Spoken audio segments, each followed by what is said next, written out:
നമസ്കാരം. Middle east വാർത്തകളിലേക്ക് സ്വാഗതം. ആദ്യം നോക്കാം പ്രധാന വാർത്തകൾ.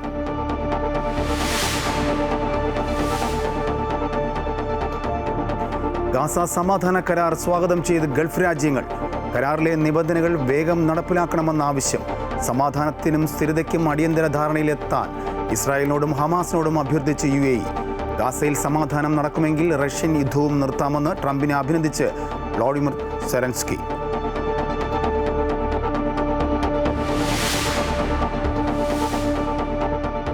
അഫ്ഗാൻ വിദേശകാര്യമന്ത്രി അമീർ ഖാൻ മുത്തഖിയുടെ വാർത്താസമ്മേളനത്തിൽ വനിതാ മാധ്യമ പ്രവർത്തകരെ വിലക്കിയതിൽ പങ്കില്ലെന്ന് വിദേശകാര്യ മന്ത്രാലയം. പരിപാടി സംഘടിപ്പിച്ചത് ഡൽഹിയിലെ അഫ്ഗാൻ എംബസി. നടപടി ഇന്ത്യയിലെ വനിതകളെ അപമാനിക്കുന്നതിന് തുല്യമെന്ന് കോൺഗ്രസ്. ഇന്ത്യ അഫ്ഗാനിസ്ഥാനെ ഉപയോഗിച്ച് പാകിസ്ഥാനെ അസ്ഥിരപ്പെടുത്താൻ ശ്രമിക്കുകയാണെന്ന് പാക് പ്രതിരോധ മന്ത്രി.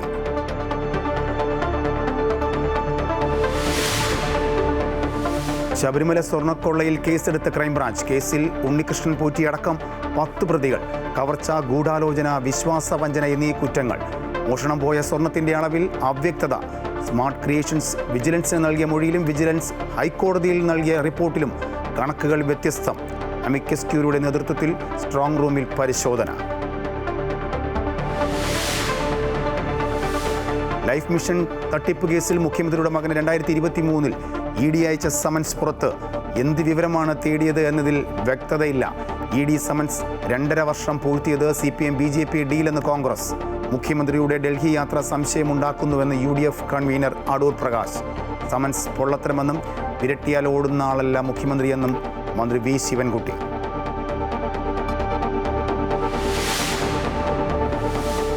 ഷാഫി പറമ്പിലിനെതിരായ ആക്രമണത്തിൽ പ്രതിഷേധം കടുപ്പിച്ചു കോൺഗ്രസ്. ശബരിമല കൊള്ളയിൽ നിന്നും ശ്രദ്ധ തിരിക്കുവാനുള്ള ആസൂത്രിത ശ്രമമെന്ന് കോൺഗ്രസ്. പേരാമ്പ്രയിൽ പോലീസിനെ വളഞ്ഞ പ്രവർത്തകർ. പോലീസിനെ ആക്രമിക്കാൻ ശ്രമിച്ചതിന് ഷാഫി പറമ്പിലിനെതിരെ കേസ്. ഷാഫിയുടെ ചോര വീണിട്ടുണ്ടെങ്കിൽ പ്രതികാരം ചോദിക്കുമെന്ന് VD സതീശൻ. മുഖ്യമന്ത്രിക്കെതിരെ കരിങ്കൊടി പ്രതിഷേധം. ഇന്ത്യയും UAEയും തമ്മിൽ സാംസ്കാരിക ബന്ധം ശക്തമാക്കും. സാംസ്കാരിക കൗൺസിൽ ഫോറം രൂപീകരിക്കുവാനുള്ള ധാരണാപത്രത്തിൽ ഇരു രാജ്യങ്ങളും ഒപ്പുവെച്ചു. തീരുമാനം അബുദാബിയിൽ നടന്ന 2ാമത് സംയുക്ത കർമ്മസമിതി യോഗത്തിൽ.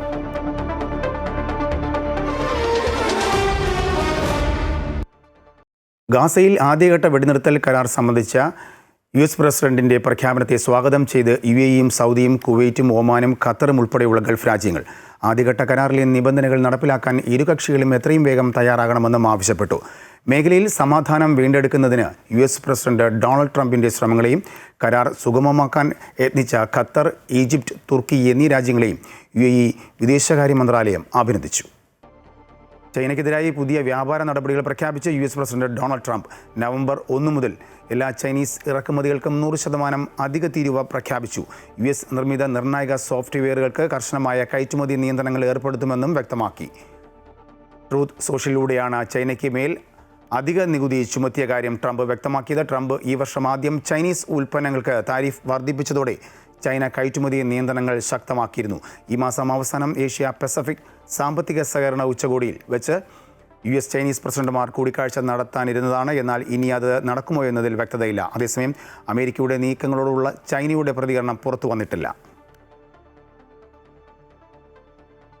ഇന്ത്യ അഫ്ഗാനിസ്ഥാനെ ഉപയോഗിച്ച് പാകിസ്ഥാനെ അസ്ഥിരപ്പെടുത്താൻ ശ്രമിക്കുകയാണെന്ന് പാക് പ്രതിരോധ മന്ത്രി ഖ്വാജ ആസിഫ്.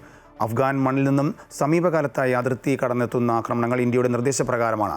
അഫ്ഗാനിസ്ഥാൻ വഴി ഇന്ത്യ തങ്ങളുടെ പരാജയത്തിൻ്റെ നാണക്കേട് മറയ്ക്കാൻ ശ്രമിച്ചാൽ ഇരു രാജ്യങ്ങളും അതിൻ്റെ പ്രത്യാഘാതങ്ങൾ അനുഭവിക്കേണ്ടി വരുമെന്നും അദ്ദേഹം ഒരു സ്വകാര്യ ടെലിവിഷൻ ചാനൽ നൽകിയ അഭിമുഖത്തിൽ പറഞ്ഞു.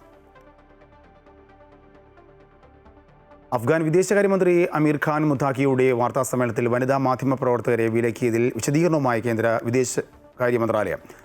വാർത്താസമ്മേളനത്തിൽ ഇന്ത്യൻ വിദേശകാര്യ മന്ത്രാലയത്തിന് ഒരു പങ്കും ഉണ്ടായിരുന്നില്ല എന്ന് കേന്ദ്ര സർക്കാർ വ്യക്തമാക്കി. അതേസമയം സംഭവത്തിൽ വിമർശനം ശക്തമാകുകയാണ്. ഇക്കാര്യത്തിൽ പ്രധാനമന്ത്രിയുടെ നിലപാട് അറിയണമെന്ന് AICC general secretary Priyanka Gandhi പറഞ്ഞു. സ്ത്രീകൾ നട്ടെല്ലും അഭിമാനവുമാകുന്ന രാജ്യത്തെ കഴിവുള്ള സ്ത്രീകളെ എങ്ങനെയാണ് അപമാനിക്കുന്നതെന്ന് പ്രിയങ്ക ഗാന്ധി ചോദിച്ചു. ഒരു തെരഞ്ഞെടുപ്പിൽ നിന്നും അടുത്ത തെരഞ്ഞെടുപ്പിലേക്കുള്ള മാർഗമായല്ല സ്ത്രീകളുടെ അവകാശങ്ങളെ അംഗീകരിക്കേണ്ടതെന്നും പ്രിയങ്ക ഗാന്ധി കുറ്റപ്പെടുത്തി. ശബരിമല സ്വർണ്ണക്കൊള്ളയിൽ കേസെടുത്ത ക്രൈംബ്രാഞ്ച്. ഉണ്ണികൃഷ്ണൻ പോറ്റിയടക്കം 10 പേർ കേസിൽ പ്രതികളാണ്. ഉണ്ണികൃഷ്ണൻ പോറ്റിയാണ് 1ാം പ്രതി. കേസ് പ്രത്യേക അന്വേഷണ സംഘത്തിന് കൈമാറും. ക്രൈംബ്രാഞ്ച് മേധാവി കൂടിയായ എച്ച് വെങ്കടേഷാണ് പ്രത്യേക അന്വേഷണ സംഘത്തിന്റെ മേധാവി. സംസ്ഥാന അടിസ്ഥാനത്തിൽ അന്വേഷണ അധികാരം ഉള്ളതുകൊണ്ടാണ് ക്രൈംബ്രാഞ്ച് നിലവിൽ കേസെടുത്തത്. ഉണ്ണികൃഷ്ണൻ പോറ്റിയും സഹായികളും ദേവസ്വം ഉദ്യോഗസ്ഥരും ഉൾപ്പെടെ കേസിൽ 10 പേരാണ് പ്രതികൾ. കവർച്ച, വ്യാജരേഖ ചമയ്ക്കൽ, വിശ്വാസവഞ്ചന, ഗൂഢാലോചന എന്നീ കുറ്റങ്ങളാണ് ഇവർക്കെതിരെ ചുമത്തിയിരിക്കുന്നത്. അറസ്റ്റ് അടക്കമുള്ള നടപടികളിലേക്ക് ക്രൈംബ്രാഞ്ച് വൈകാതെ കടക്കുമെന്നാണ് വിവരം. DGPയുടെ നിർദ്ദേശത്തെ തുടർന്നായിരുന്നു കേസ് പ്രത്യേക അന്വേഷണ സംഘത്തിന് കൈമാറിയത്. SIT സംഘം പത്തനംതിട്ടയിൽ ക്യാമ്പ് ചെയ്ത് അന്വേഷിക്കും. സംസ്ഥാനത്തിന് പുറത്തേക്കും അന്വേഷണം വ്യാപിപ്പിക്കും. ദേവസ്വം വിജിലൻസിന്റെ കണ്ടെത്തൽ അതേ രീതിയിൽ തന്നെ FIRൽ ഉൾപ്പെടുത്തിയിട്ടുണ്ട്. അമൃത ന്യൂസ്, തിരുവനന്തപുരം. ശബരിമലയിലെ സ്വർണ്ണക്കൊള്ളയിൽ കൂടുതൽ വിവരങ്ങൾ പുറത്ത്. മോഷണം പോയ സ്വർണത്തിന്റെ അളവിൽ അവ്യക്തത. കൂടുതൽ സ്വർണം കളവ് പോയതായി സംശയമുണ്ട്. സ്മാർട്ട് ക്രിയേഷൻസ് വിജിലൻസിന് നൽകിയ മൊഴിയിലും വിജിലൻസ് ഹൈക്കോടതിയിൽ നൽകിയ റിപ്പോർട്ടിലും കണക്കുകൾ വ്യത്യസ്തമാണ്. 989 ഗ്രാം സ്വർണം മാത്രമാണ് ഉരുക്കി കിട്ടിയതെന്നാണ് സ്മാർട്ട് ക്രിയേഷൻസ് ദേവസ്വം വിജിലൻസിന് മൊഴി നൽകിയിരിക്കുന്നത്. എന്നാൽ 1.5 കിലോ സ്വർണമെന്നാണ് വിജിലൻസ് കോടതിയിൽ നൽകിയ റിപ്പോർട്ടിൽ പറയുന്നത്. ശബരിമലയിലെ സ്വർണ്ണക്കൊള്ളയിൽ ഓരോ ദിവസം കഴിയുന്തോറും അടിമുടി ദുരൂഹതയേറുകയാണ്. പാളികൾ ഉരുക്കിയപ്പോൾ ആകെ കിട്ടിയത് 989 ഗ്രാം സ്വർണമെന്നാണ് സ്മാർട്ട് ക്രിയേഷൻസ് ദേവസ്വം വിജിലൻസിന് മൊഴി നൽകിയിരിക്കുന്നത്. Smart creation CEO Pankaj Bhandari നൽകിയ മൊഴിപ്രകാരം ദ്വാരപാലക ശില്പങ്ങളുടെ 14 പാളികളിൽ 577 ഗ്രാം സ്വർണവും സൈഡ് പാളികളിൽ നിന്ന് 409 ഗ്രാം സ്വർണവും ഉൾപ്പെടെ ആകെ 989 ഗ്രാം സ്വർണമെന്നാണ് കണക്ക്. എന്നാൽ ദേവസ്വം വിജിലൻസ് ഹൈക്കോടതിയിൽ സമർപ്പിച്ചിരിക്കുന്നത് ദ്വാരപാലക ശില്പങ്ങൾ പൂശാൻ മാത്രം 1564 ഗ്രാം സ്വർണം ഉപയോഗിച്ചിട്ടുണ്ട് എന്നാണ്. UB ഗ്രൂപ്പിന്റെ രേഖകളും ശബരിമലയിലെ മഹസറും പരിശോധിച്ചാണ് ദേവസ്വം വിജിലൻസ് കോടതിയിൽ റിപ്പോർട്ട് നൽകിയത്. അങ്ങനെയെങ്കിൽ സ്മാർട്ട് ക്രിയേഷൻസിന്റെ കണക്കിലുള്ള 577 ഗ്രാം കഴിഞ്ഞാൽ ബാക്കി 987 ഗ്രാം സ്വർണം ദ്വാരപാലക ശില്പങ്ങളിൽ മാത്രമുണ്ട്. മറ്റ് 7 സൈഡ് പാളികളിലെ സ്വർണം വേറെയും. ഉണ്ണികൃഷ്ണൻ പോറ്റി സ്വർണം പൂശുന്നതിന് 3 ഗ്രാം മാത്രമാണ് സ്മാർട്ട് ക്രിയേഷൻസിന് നൽകിയതെന്നും ബാക്കി വന്ന 474 ഗ്രാം സ്വർണം കൈപ്പറ്റിയെങ്കിലും ദേവസ്വം ബോർഡിന് തിരികെ നൽകിയിട്ടില്ല എന്നുമാണ് ഹൈക്കോടതി വിധിയിലുള്ളത്. എന്നാൽ ഈ 474 ഗ്രാമിന് പുറമെ കൂടുതൽ സ്വർണത്തിന്റെ കണക്കുകളാണ് ഇപ്പോൾ പുറത്തുവരുന്നത്. അങ്ങനെയെങ്കിൽ 1.5 കിലോയിലേറെ സ്വർണത്തിന്റെ കണക്ക് ഉണ്ണികൃഷ്ണൻ പോറ്റി പറയേണ്ടി വരും. കൂടുതൽ സ്വർണമുണ്ടോ എന്ന് വ്യക്തത വരുത്താൻ സ്വർണ്ണപ്പാളിയുടെ ശാസ്ത്രീയ പരിശോധനയ്ക്കായി അന്വേഷണ സംഘം തയ്യാറെടുക്കുകയാണ്. അമൃത ന്യൂസ്, തിരുവനന്തപുരം. ശബരിമലയിൽ നടന്ന സ്വർണ്ണ കവർച്ച ആരോപണങ്ങളുമായി ബന്ധപ്പെട്ട് ഹൈക്കോടതി നിയമിച്ച അമിക്കസ് ക്യൂറി ജസ്റ്റിസ് KT ശങ്കരന്റെ നേതൃത്വത്തിൽ സന്നിധാനത്തെ സ്ട്രോങ് റൂമിൽ പരിശോധന ആരംഭിച്ചു. ഇന്ന് രാവിലെ 11 മുതലായിരുന്നു പരിശോധന. നാളെ ദ്വാരപാലക ശില്പങ്ങളിലെ സ്വർണ്ണപ്പാളിയിൽ പരിശോധന നടക്കും. ഈ സമയം ഹാജരാകണമെന്ന് കാട്ടി ഉണ്ണികൃഷ്ണൻ പോറ്റിക്ക് അമിക്കസ് ക്യൂറി നോട്ടീസ് നൽകി. ഇന്ന് രാവിലെ 11 മണിയോടെയാണ് ജസ്റ്റിസ് KT ശങ്കരന്റെ നേതൃത്വത്തിൽ സന്നിധാനത്തെ സ്ട്രോങ് റൂം തുറന്ന പരിശോധന ആരംഭിച്ചത്. Sabarimala special commissioner, Thiruvabharanam commissioner, executive officer, vigilance പ്രതിനിധി, ദേവസ്വം ഗോൾഡ് സ്മിത്ത്, പരിശോധനയുടെ വീഡിയോ എടുത്ത് സൂക്ഷിക്കുന്നതിനായി ഒരു വീഡിയോഗ്രാഫർ ഉൾപ്പെടെ ജസ്റ്റിസ് KT ശങ്കരന്റെ ഒപ്പമുണ്ട്. കാലങ്ങളായി തീർത്ഥാടകർ സമർപ്പിച്ചിട്ടുള്ള വിലപിടിപ്പുള്ള വസ്തുക്കളുടെ കണക്കെടുപ്പാണ് പരിശോധനയിലൂടെ ലക്ഷ്യമിടുന്നത്. സ്ട്രോങ് റൂമിലുള്ള പ്രധാന വസ്തുവകകളുടെ മഹസർ പരിശോധിച്ചുള്ള കണക്കെടുപ്പായിരിക്കും ഇന്ന് നടത്തുക. വൈകിട്ട് 6 മണി വരെ പരിശോധന തുടരും. ചെന്നൈയിൽ നിന്ന് അറ്റകുറ്റപ്പണികൾ പൂർത്തിയാക്കി കൊണ്ടുവന്ന സ്വർണ്ണപ്പാളികൾ നാളെ പരിശോധിക്കും. കണക്കെടുപ്പ് ഇന്നും നാളെയും കൊണ്ട് തീർന്നില്ല എങ്കിൽ തിങ്കളാഴ്ചയും തുടരും.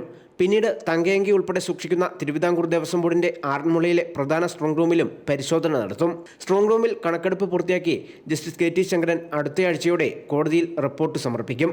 പരിശോധനയുടെ പ്രാധാന്യം കണക്കിലെടുത്ത് സീൽ ചെയ്ത കവറിലാണ് റിപ്പോർട്ട് കൈമാറുക. മാധ്യമങ്ങൾക്കുൾപ്പെടെ പരിശോധനാ സ്ഥലത്ത് വിലക്കുമുണ്ട്. അമൃത ന്യൂസ്, പത്തനംതിട്ട. കൊല്ലം കൊട്ടാരക്കര മഹാഗണപതി ക്ഷേത്രത്തിലെ കൃത്രിമ പ്രസാദ നിർമ്മാണം കൂടുതൽ വിവാദങ്ങളിലേക്ക്. കഴിഞ്ഞ ദിവസം വൃത്തിഹീനമായ സാഹചര്യത്തിൽ പ്രസാദ നിർമ്മാണം കണ്ടെത്തിയതിന് പിന്നാലെയാണ് ദേവസ്വം കെട്ടിടത്തിൽ കൃത്രിമ പ്രസാദ നിർമ്മാണം പിടികൂടിയത്. സംഭവത്തിൽ ക്ഷേത്രത്തിലെ ദേവസ്വം സംവിധാനത്തിന്റെ പ്രവർത്തനത്തിൽ ഗുരുതരമായ വീഴ്ചകളുണ്ടെന്ന് ചൂണ്ടിക്കാണിച്ച് ദേവസ്വം അസിസ്റ്റന്റ് കമ്മീഷണർ റിപ്പോർട്ട് നൽകി. കള്ളപ്പണം വെളുപ്പിക്കൽ കേസുമായി ബന്ധപ്പെട്ട് മുഖ്യമന്ത്രിയുടെ മകന് ED സമൻസ് അയച്ച വിവരം പൂഴ്ത്തിവച്ചതിൽ ദുരൂഹതയുണ്ടെന്ന് AICC general secretary KC Venugopal. കള്ളപ്പണം വെളുപ്പിക്കൽ കേസ് അന്വേഷണവുമായി ബന്ധപ്പെട്ട് ഹാജരാകാൻ മുഖ്യമന്ത്രി പിണറായി വിജയന്റെ മകൻ വിവേക് കിരണിന് 2023 എൻഫോഴ്സ്മെന്റ് ഡയറക്ടറേറ്റ് സമൻസ് അയച്ചതിന്റെ രേഖകൾ പുറത്തു വന്നതോടെയാണ് സംഭവം വിവാദമായത്. മുഖ്യമന്ത്രിയുടെ വിശ്വസ്തനായിരുന്ന ശിവശങ്കറിന്റെ അറസ്റ്റ് വരെ നീണ്ട ലൈഫ് മിഷൻ കേസ് അന്വേഷണം ഒരു ഘട്ടത്തിൽ ക്ലിഫ് ഹൗസിലേക്കും മുഖ്യമന്ത്രിയുടെ മകനിലേക്കും വരെ എത്തിയിരുന്നു എന്നതിന്റെ രേഖകളാണ് പുറത്തുവന്നത്. നയതന്ത്ര സ്വർണ്ണക്കടത്ത് കേസ് അന്വേഷണത്തിനിടെ അന്നത്തെ ED കൊച്ചി അസിസ്റ്റന്റ് ഡയറക്ടറായിരുന്ന PK ആനന്ദാണ് മുഖ്യമന്ത്രിയുടെ മകനായ വിവേക് കിരണിന് സമൻസ് അയച്ചത്.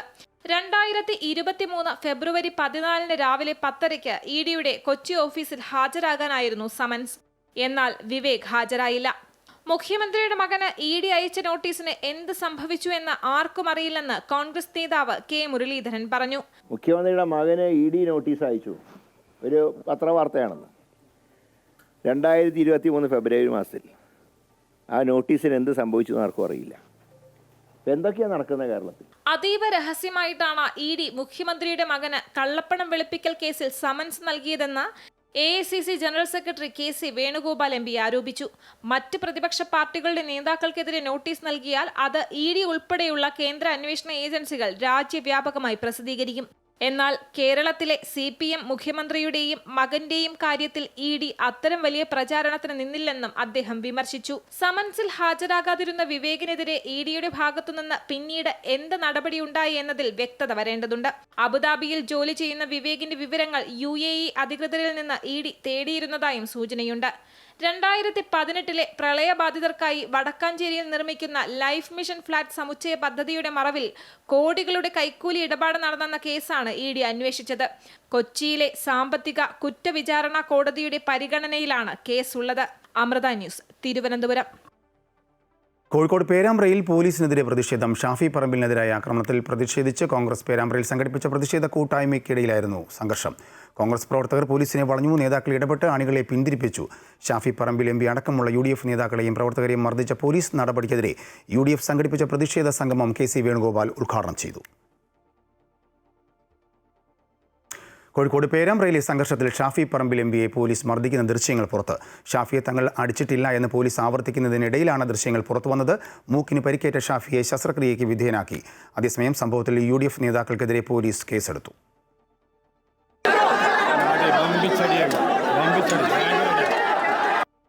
പേരാമ്പ്രയിലെ CKG കോളേജ് യൂണിയൻ തെരഞ്ഞെടുപ്പുമായി ബന്ധപ്പെട്ടുണ്ടായ സംഘർഷത്തിൽ ലാത്തികൊണ്ട് ഷാഫി പറമ്പിലിന്റെ തലയ്ക്ക് പോലീസ് അടിക്കുന്ന ദൃശ്യങ്ങളാണ് പുറത്തുവന്നത്. ലാത്തി ചാർജ് നടന്നിട്ടില്ലെന്ന് ആവർത്തിക്കുന്നതിനിടെ പുറത്തുവന്ന ദൃശ്യങ്ങൾ പോലീസിന് തിരിച്ചടിയാണ്. മൂക്കിന് പരിക്കേറ്റ ഷാഫിയെ ശസ്ത്രക്രിയയ്ക്ക് വിധേയനാക്കി. DCC പ്രസിഡന്റ് K പ്രവീൺകുമാർ ഉൾപ്പെടെയുള്ള 30ഓളം UDF നേതാക്കൾക്കും പരിക്കേറ്റിട്ടുണ്ട്. അതേസമയം സംഘർഷത്തിൽ Shafi Parambil MP, Kozhikode DCC president Praveenkumar ഉൾപ്പെടെ 8 UDF നേതാക്കൾക്കെതിരെയും കണ്ടാലറിയാവുന്ന 692 പേർക്കെതിരെയും പോലീസ് കേസെടുത്തു. ഗതാഗത തടസ്സം സൃഷ്ടിച്ചു, മാരകായുധങ്ങൾ ഉപയോഗിച്ച് പോലീസ് ഉദ്യോഗസ്ഥരുടെ കൃത്യനിർവഹണം തടസ്സപ്പെടുത്തിയെന്നാണ് FIR. സംഘർഷത്തിൽ CPIM നേതാക്കളായ K Sunil, KK Rajan എന്നിവർക്കെതിരെയും കണ്ടാലറിയാവുന്ന 492 CPIM പ്രവർത്തകർക്കെതിരെയും കേസെടുത്തിട്ടുണ്ട്. പേരാമ്പ്ര CKG കോളേജ് യൂണിയൻ തെരഞ്ഞെടുപ്പുമായി ബന്ധപ്പെട്ട തർക്കത്തിന് പിന്നാലെയാണ് UDFും LDFും ഇന്നലെ വൈകിട്ട് പേരാമ്പ്രയിൽ റാലി സംഘടിപ്പിച്ചത്. റാലികൾ നേർക്കുനേർ വന്നതോടെ സംഘർഷമായി. ഇതിനിടെ പോലീസിന്റെ ലാത്തിചാർജിലും കണ്ണീർവാതക പ്രയോഗത്തിലുമാണ് പരിക്കേറ്റത്. സംഭവത്തിന് പിന്നാലെ കോഴിക്കോട്, തിരുവനന്തപുരം ഉൾപ്പെടെയുള്ള ജില്ലകളിൽ വലിയ പ്രതിഷേധങ്ങളും അരങ്ങേറിയിരുന്നു. അമൃത ന്യൂസ്, കോഴിക്കോട്. പേരാമ്പ്ര സംഘർഷത്തിൽ സംസ്ഥാന വ്യാപക പ്രതിഷേധവുമായി കോൺഗ്രസ്. പലയിടത്തും പ്രതിഷേധങ്ങൾ അരങ്ങേറി. ഷാഫി പറമ്പിലിനെതിരായ ആക്രമണത്തിൽ പ്രതിഷേധിച്ച് കൊച്ചിയിൽ മുഖ്യമന്ത്രിക്ക് നേരെയും യൂത്ത് കോൺഗ്രസ് കരിങ്കൊടി കാട്ടി. പ്രവർത്തകരെ പോലീസ് അറസ്റ്റ് ചെയ്തു നീക്കി.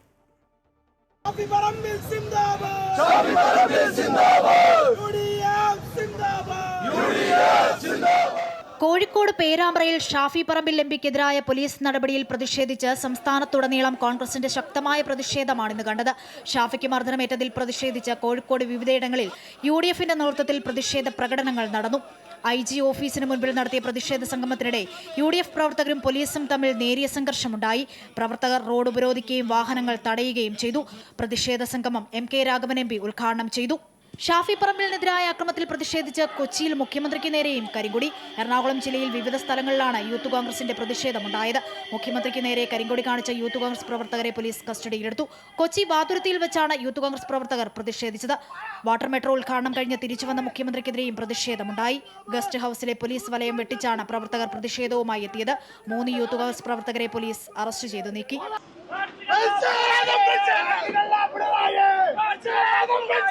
രാജിവെക്കോ പോലീസ് അതിക്രമത്തിൽ പ്രതിഷേധിച്ച് Palakkad DCC vice president Sumesh Achuthan നയിക്കുന്ന സ്വദേശ രക്ഷാ യാത്ര ഇന്ന് വായ്മൂടിക്കെട്ടി ആരംഭിച്ചു. നല്ലേപ്പള്ളി പഞ്ചായത്തിലെ കൗണ്ടർകുളത്തിൽ നിന്നുമാണ് 10ാം ദിന പര്യടനം ആരംഭിച്ചത്. മുതിർന്ന നേതാവ് ഗോപാലസ്വാമി 10ാം ദിന സ്വദേശ രക്ഷാ പദയാത്ര ഉദ്ഘാടനം ചെയ്തു. അതേസമയം നാട്ടിൽ കലാപം അഴിച്ചുവിട്ട് ഷാഫി പറമ്പിലും കോൺഗ്രസും നടത്തുന്ന രാഷ്ട്രീയ നാടകം അവസാനിപ്പിക്കണമെന്ന് CPI ആവശ്യപ്പെട്ടു. കലാപം അഴിച്ചുവിട്ട് രാഷ്ട്രീയ മുതലെടുപ്പ് നടത്താൻ ശ്രമിക്കുന്നുവെന്നും അക്രമികൾക്കെതിരെ പോലീസ് ശക്തമായ നടപടി സ്വീകരിക്കണമെന്നും CPI കോഴിക്കോട് ജില്ലാ എക്സിക്യൂട്ടീവ് ആവശ്യപ്പെട്ടു. വിവിധ ബ്യൂറോകൾക്കൊപ്പം ന്യൂസ് ഡെസ്ക് അമൃത ന്യൂസ്. ഷാഫിക്കെതിരെയുള്ള കയ്യേറ്റത്തിൽ ലോക്സഭാ സ്പീക്കർക്ക് പരാതി നൽകുമെന്ന് കോൺഗ്രസ്. ഷാഫിയുടെ ചോര നിലത്ത് വീണിട്ടുണ്ടെങ്കിൽ അതിന് പ്രതികാരം ചോദിക്കുക തന്നെ ചെയ്യുമെന്ന് VD സതീശൻ മുന്നറിയിപ്പ് നൽകി. ജനപ്രതിനിധികളെ പോലും ആക്രമിക്കുന്ന നിലയിലേക്ക് പോലീസ് മാറിയെന്ന് മുസ്ലിം ലീഗ് വിമർശിച്ചു. സർക്കാരിനെയും മുഖ്യമന്ത്രിയെയും രക്ഷിക്കാനാണ് ഇപ്പോൾ പോലീസ് ശ്രമിക്കുന്നതെങ്കിൽ ശക്തമായ പ്രക്ഷോഭവുമായി UDF മുന്നോട്ട് പോകുമെന്ന് പ്രതിപക്ഷ നേതാവ് VD സതീശൻ മുന്നറിയിപ്പ് നൽകി. ഷാഫി പറമ്പിലിന്റെ ചോര നിലത്ത് വീണിട്ടുണ്ടെങ്കിൽ അതിന്റെ പ്രതികാരം ചോദിക്കുക തന്നെ ചെയ്യും. ഒരു സംശയമില്ല ആ കാര്യത്തിൽ. സർക്കാരിന്റെ ശമ്പളം പറ്റുന്ന പോലീസുകാർ AKG സെന്ററിൽ നിന്നല്ല ശമ്പളം പറ്റുന്നതെന്ന് അവർ ഓർത്തിരുന്നാൽ അവർക്ക് നന്നായിരിക്കും.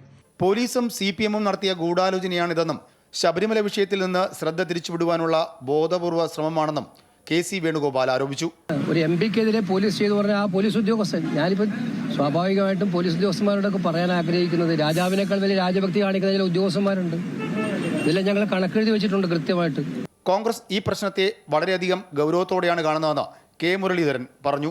പേരാമ്പ്രയിൽ നടന്നത് പോലീസ് നരനായാട്ടാണെന്ന് രാജ്മോഹൻ ഉണ്ണിത്താനും സ്വർണ്ണപ്പാളി വിവാദം മറച്ചുവയ്ക്കാനുള്ള ശ്രമമാണ് ഇത്തരം ആക്രമണങ്ങൾക്ക് പിന്നിലെന്ന് മുല്ലപ്പള്ളി രാമചന്ദ്രനും ആരോപിച്ചു. പേരാമ്പ്രയുടെ മണ്ണിൽ ഒരു തിട്ടൂരവും CPMന് ആരും നൽകിയിട്ടില്ല എന്ന് Kozhikode DCC president K Praveenkumar പ്രതികരിച്ചു. സ്വന്തം മണ്ഡലത്തിൽ പോലും പാർലമെന്റ് അംഗത്തിന് മർദ്ദനമേക്കാൻ ഇടയായതിലൂടെ കേരളത്തിലെ ക്രമസമാധാന നില തകർന്നതിന്റെ സൂചനയാണെന്ന് മുസ്ലിം ലീഗ് സംസ്ഥാന ജനറൽ സെക്രട്ടറി PMS സലാം വ്യക്തമാക്കി. ഈ ഗവൺമെന്റിന്റെ കീഴിൽ പോലീസ് എന്തായിരിക്കും, ക്രമസമാധാന നില എന്തായിരിക്കും, സാധാരണ ജനങ്ങളുടെ ജീവന്റെയും സ്വത്തിന്റെയും അവസ്ഥ എന്തായിരിക്കും എന്നതിന്റെ വ്യക്തമായ ഉദാഹരണമാണ് ഇന്നലെ നമ്മൾ കണ്ടത്. അതേസമയം ഭീഷണിപ്പെടുത്തിയും തെറി പറഞ്ഞും Malappuram DCC secretary advocate NA Joseph രംഗത്ത് വന്നത് വിമർശനങ്ങൾക്ക് ഇടയാക്കി. അതിനിടെ പേരാമ്പ്രയിൽ അക്രമം നടത്തുന്നത് ലീഗ് കോൺഗ്രസ് ഗുണ്ടാ സംഘമാണെന്ന് DYFI സംസ്ഥാന സെക്രട്ടറി VK സനോജ് ആരോപിച്ചു. News desk Amrita news. ഇന്ത്യയും UAEയും തമ്മിലുള്ള സാംസ്കാരിക ബന്ധം ശക്തമാക്കുന്നതിന്റെ ഭാഗമായി സാംസ്കാരിക കൗൺസിൽ ഫോറം രൂപീകരിക്കാൻ ധാരണയായി. ഇത് സംബന്ധിച്ച ധാരണാപത്രത്തിൽ ഇരു രാജ്യങ്ങളും ഒപ്പുവച്ചു. അബുദാബിയിൽ നടന്ന 2ാമത് സംയുക്ത കർമ്മസമിതി യോഗത്തിൽ UAE വിദേശകാര്യ സഹമന്ത്രി നൂറ അൽ കാബിയും Indian council for cultural relation director general Nandini സിംഗ്ലയുമാണ് ധാരണാപത്രത്തിൽ ഒപ്പുവച്ചത്. ഇരു രാജ്യങ്ങളും തമ്മിലുള്ള സാംസ്കാരിക ബന്ധവും ജനങ്ങൾ തമ്മിലുള്ള ഐക്യവും കൂടുതൽ ദൃഢമാക്കുക എന്നതാണ് ലക്ഷ്യം. ഇരു രാജ്യങ്ങളുടെയും സാംസ്കാരിക പരിപാടികൾ സംയുക്തമായി നടത്തി ജനങ്ങൾക്ക് ഇടപഴകുവാനുള്ള അവസരങ്ങൾ ഒരുക്കും. കായികം, യോഗ, കല, ടൂറിസം, വിദ്യാഭ്യാസം എന്നീ മേഖലകളിലെ സഹകരണവും ശക്തമാക്കും. UAEയിൽ വരും ദിവസങ്ങളിൽ അസ്ഥിര കാലാവസ്ഥ പ്രതീക്ഷിക്കാമെന്ന് കാലാവസ്ഥാ നിരീക്ഷണ കേന്ദ്രം അറിയിച്ചു. ചൊവ്വാഴ്ച വരെ ഇടിമിന്നലോടുകൂടിയ മഴയ്ക്ക് സാധ്യതയുണ്ട്. രാജ്യത്തിൻ്റെ വടക്ക് കിഴക്കൻ മേഖലകളിൽ ശക്തമായ മഴയ്ക്ക് സാധ്യതയുണ്ട്. ശക്തമായ പൊടിക്കാറ്റിന് സാധ്യതയുണ്ടെന്നും കാഴ്ചപരിധി കുറയുമെന്നും മുന്നറിയിപ്പിൽ വ്യക്തമാക്കുന്നു. അറേബ്യൻ ഗൾഫിലും ഒമാൻ കടലിലും ഉയർന്ന തിരമാലയ്ക്കും കടൽ പ്രക്ഷുബ്ധമാകാനും സാധ്യതയുള്ളതിനാൽ കടലിൽ പോകുന്നവർ ജാഗ്രത പാലിക്കണം. മഴ പെയ്യുമ്പോൾ വെള്ളക്കെട്ടുള്ള സ്ഥലങ്ങളിൽ പോകരുതെന്നും കാലാവസ്ഥാ കേന്ദ്രത്തിൻ്റെ അറിയിപ്പുകൾ ശ്രദ്ധിക്കണമെന്നും അധികൃതർ നിർദ്ദേശിച്ചു. അടിയന്തര സാഹചര്യത്തെ നേരിടുവാനുള്ള ഒരുക്കങ്ങൾ പൂർത്തിയായതായും അധികൃതർ അറിയിച്ചു. ഗുരുതരമായ തോതിൽ മാലിന്യം അടങ്ങിയിട്ടുണ്ടെന്ന് കണ്ടതിനെ തുടർന്ന് ഒമാനിൽ നിരോധിച്ച യുറാനസ് സ്റ്റാർ കുപ്പിവെള്ളം ഉൾപ്പെടെയുള്ള ഉൽപ്പന്നങ്ങൾക്ക് UAEയിൽ വിൽപ്പന അനുമതി നൽകിയിട്ടില്ല എന്ന് അധികൃതർ അറിയിച്ചു. യുറാനസ് ബ്രാൻഡിലുള്ള ഉൽപ്പന്നങ്ങളൊന്നും UAEയിൽ പ്രധാന കേന്ദ്രങ്ങളിൽ വിൽക്കുന്നതായി ശ്രദ്ധയിൽപ്പെട്ടിട്ടില്ല എന്നും കാലാവസ്ഥാ വ്യതിയാന പരിസ്ഥിതി വകുപ്പ് മന്ത്രാലയം വ്യക്തമാക്കി. ഗുരുതര ആരോഗ്യ പ്രശ്നങ്ങൾ ഉണ്ടാക്കുമെന്ന് കണ്ടതിനെ തുടർന്ന് ഇറാനിയൻ ബ്രാൻഡായ യുറാനസ് സ്റ്റാർ കുപ്പിവെള്ളം ഒമാനിൽ ഈയിടെ നിരോധിച്ചിരുന്നു. കുപ്പിവെള്ളം കുടിച്ചതിനെ തുടർന്ന് ഒമാനിലെ സൊഹാറിൽ 2 പേർ വിഷബാധയേറ്റ് മരണപ്പെട്ടുവെന്നും റിപ്പോർട്ട് ഉണ്ടായിരുന്നു. ഈ സാഹചര്യത്തിലാണ് UAE അധികൃതർ വിശദീകരണം പുറത്തിറക്കിയത്. കുവൈറ്റിലെ ഷെയ്ഖ് ജാബർ അൽ അഹമ്മദ് അൽ സബാഹ് പാലത്തിൽ ഇന്ന് നടന്ന സുരക്ഷാ പരിശോധനയിൽ 485 വിവിധതരം ട്രാഫിക് നിയമലംഘനങ്ങൾ രേഖപ്പെടുത്തി. പരിശോധനയിൽ പിടിയിലായവരിൽ തിരിച്ചറിയൽ രേഖ ഇല്ലാത്തവരും ഒളിച്ചോടിയ പ്രതികളും ഉൾപ്പെടും. നിയമലംഘനങ്ങളുടെ പേരിൽ 43 വാഹനങ്ങളും മോട്ടോർ സൈക്കിളുകളും പിടിച്ചെടുത്തു. നിയമലംഘനങ്ങൾ കുറയ്ക്കുന്നതിനും റോഡ് സുരക്ഷ ഉറപ്പാക്കുന്നതിനും ട്രാഫിക് അധികൃതർ തങ്ങളുടെ പരിശോധനകൾ തുടരുമെന്ന് അറിയിച്ചു. ലോകത്തിലെ ഏറ്റവും വലിയ സാങ്കേതിക വിദ്യാ പ്രദർശന മേളകളിൽ ഒന്നായ ജൈറ്റെക്സ് ഗ്ലോബൽ ദുബായിൽ നടക്കും. ഈ മാസം 13 മുതൽ 17 വരെ ദുബായ് വേൾഡ് ട്രേഡ് സെൻ്ററിലാണ് മേള. ലോകപ്രശസ്ത സാങ്കേതിക വിദ്യാ സ്ഥാപനങ്ങളും വിദഗ്ധരും മേളയിൽ പങ്കെടുക്കും. കേരള IT മിഷൻ്റെ നേതൃത്വത്തിൽ സ്റ്റാർട്ടപ്പുകളും സ്ഥാപനങ്ങളും ഇത്തവണയും മേളയുടെ ഭാഗമാവും.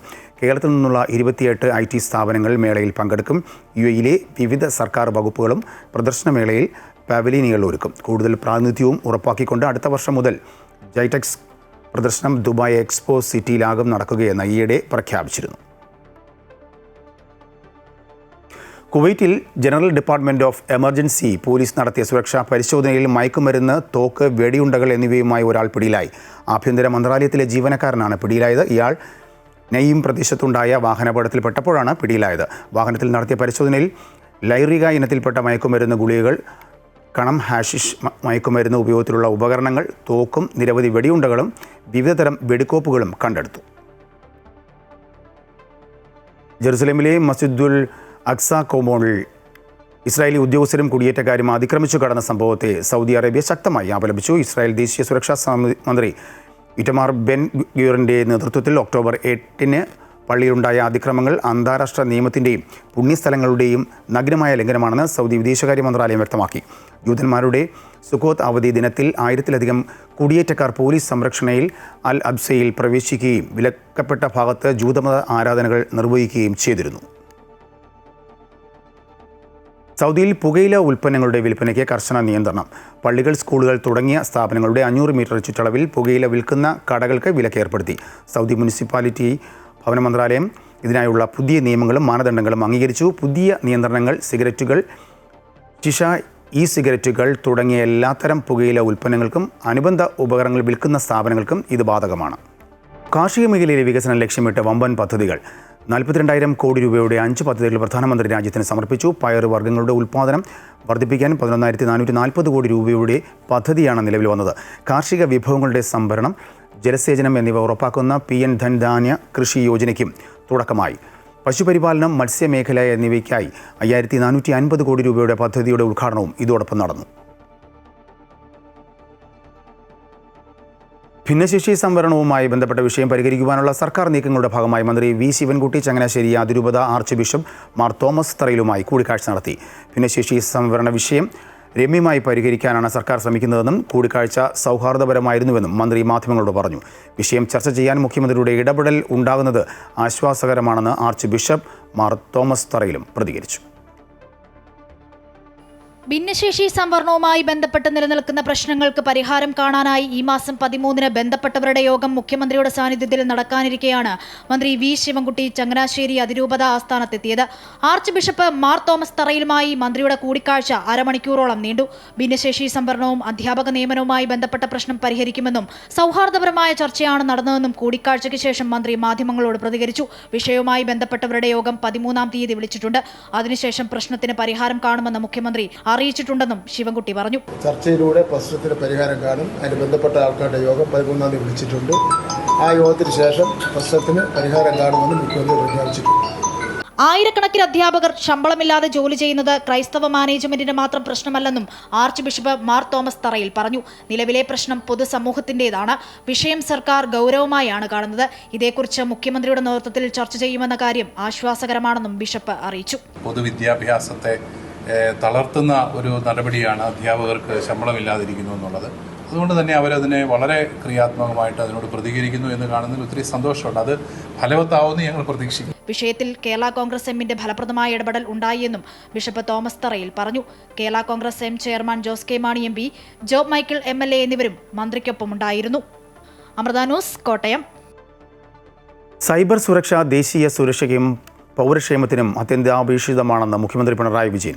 സൈബർ മേഖലയിലെ കേരള പോലീസിൻ്റെ അതുല്യമായ പദ്ധതികൾ ലോകമെമ്പാടും അംഗീകരിക്കപ്പെട്ടിട്ടുണ്ടെന്നും മുഖ്യമന്ത്രി ചൂണ്ടിക്കാട്ടി.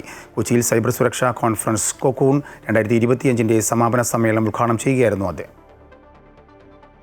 സാമ്പത്തിക സ്ഥിരത, പൗരന്മാരുടെ സുരക്ഷ, സംസ്ഥാന പരമാധികാരം എന്നിവയ്ക്ക് സൈബർ ഇടം സംരക്ഷിക്കേണ്ടത് അത്യന്താപേക്ഷിതമാണെന്ന് മുഖ്യമന്ത്രി പിണറായി വിജയൻ അഭിപ്രായപ്പെട്ടു.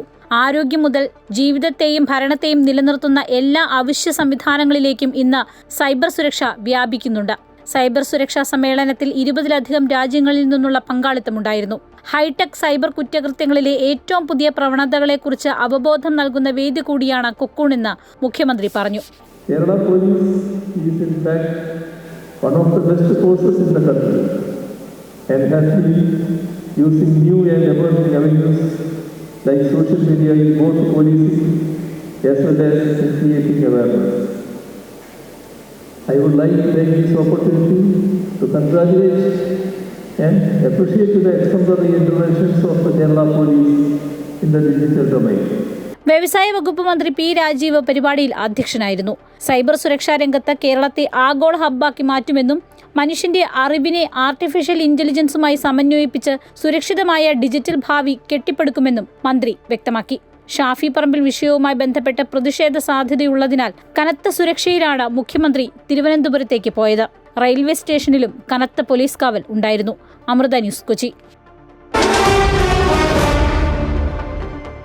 കായിക വാർത്തകൾ നോക്കാം. വെസ്റ്റ് ഇൻഡീസിനെതിരായ രണ്ടാം ടെസ്റ്റിൽ ഇന്നിംഗ്സ് ഡിക്ലെയർ ചെയ്ത് ഇന്ത്യ 518 റൺസ് എന്ന നിലയിലാണ് ഇന്ത്യ ആദ്യ ഇന്നിംഗ്സ് ഡിക്ലെയർ ചെയ്തത്. 175 റൺസ് എടുത്ത യശസ്വി ജയ്സ്വാൾ 129 റൺസുമായി ശുഭ്മാൻ ഗിൽ പുറത്താവാതെ നിന്നു.